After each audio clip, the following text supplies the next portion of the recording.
He carefully took the nucleus from an older woman's egg and injected it into a younger donor egg that had had its nucleus removed. The reconstructed egg was then fertilized and allowed to divide using the machinery in the cytoplasm of the younger donor.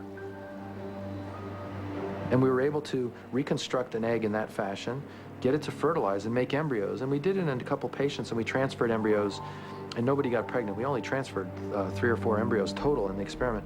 But then we got into trouble. Criticized for unacceptable human experimentation, Grifoe returned to the lab.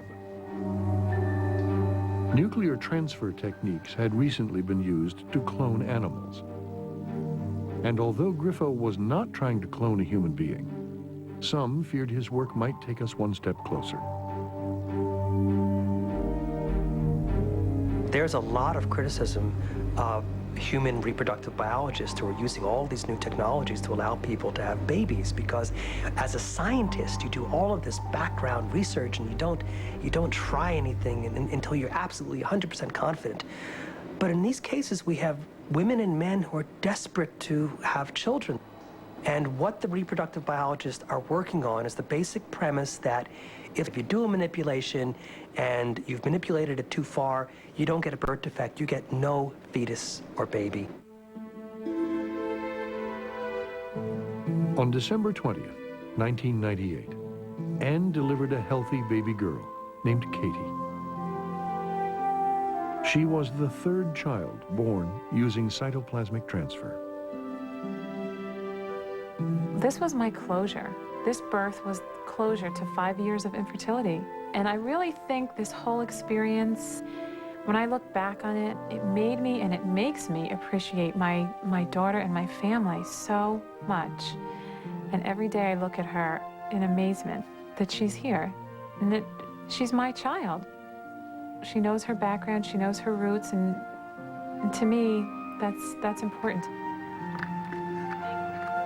Katie has a mix of her parents' genes, as well as traces of mitochondrial DNA from the egg donor. But was cytoplasmic transfer responsible for her birth? My problem with cytoplasmic transfer is I can't conceptualize very well what in fact is the significant component that's being transferred from the cytoplasm of a donor egg to the cytoplasm of the infertile woman's egg that's conferring upon that egg some kind of improvement in quality, if in fact that's happening. I mean, the numbers at this point don't allow us to say anything in terms of efficacy, and clearly they don't allow us to say much in terms of safety. There's no scientific proof that the genetic change brought about the development of this child. But there is scientific proof that this child has DNA from a source other than her parents. And so this is the first instance of genetic engineering. Whether or not the genes themselves really had an impact on allowing this child to be born, the threshold has been crossed. We have already engineered embryos. And so people can't say, well, we have to wait until a certain point. It's already been done. With each new breakthrough in making babies, the limitations and randomness of nature are slowly being overcome. One of the most intractable barriers egg donation has pushed back is the limit of age. Back in 1980, when Arcelia Kay got married, she was entering menopause and had no chance of becoming pregnant or even adopting a child. For years, she followed the development of IVF, hoping that new techniques might help her become a mother. She saw her chance with egg donation and at age 60, decided to bend the rules. I really lied about my age because they have this age limit at 55. So I think I will not qualify if I will not lie, about my age. And I really want to have a baby. She presented herself as someone who was 50 years old, well within our age guideline of 55, underwent the usual kinds of medical testing, including a treadmill test and a variety of other blood tests that we do on all the patients. And as far as we were concerned, we thought that she was just another routine patient. Mrs. K took hormones to force the tissues lining the walls of her uterus to thicken. Within months, her womb returned to its premenopausal state, capable of sustaining a pregnancy. Then, donated eggs, fertilized with her husband's sperm, were transferred back. After spending $40,000 and enduring 5 IVF cycles, she gave birth to Cindy. At age 63, she was the oldest woman to ever have a baby.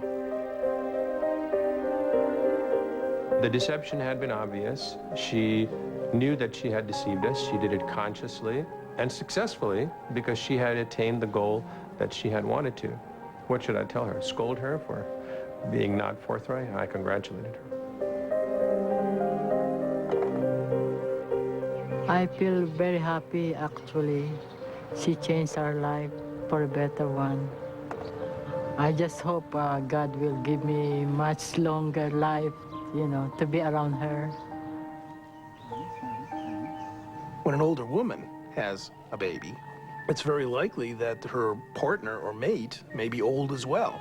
And I think it's risky to create orphans. So you might want to set an age limit, if not on the age of the woman, then at least on the couple, so that you do what we do in adoption, which is to say at some age, we're nervous that you can't be around to make sure that the child's interests are protected. The creation of families with borrowed eggs, sperm, or wombs has raised a myriad of complex issues. There's a mouse about the house. One of the most difficult is explaining to children how they came to be. Oh, help. There's a mouse about the house. That's okay. And it gave Mrs. B a fright. That's okay. That's okay, huh?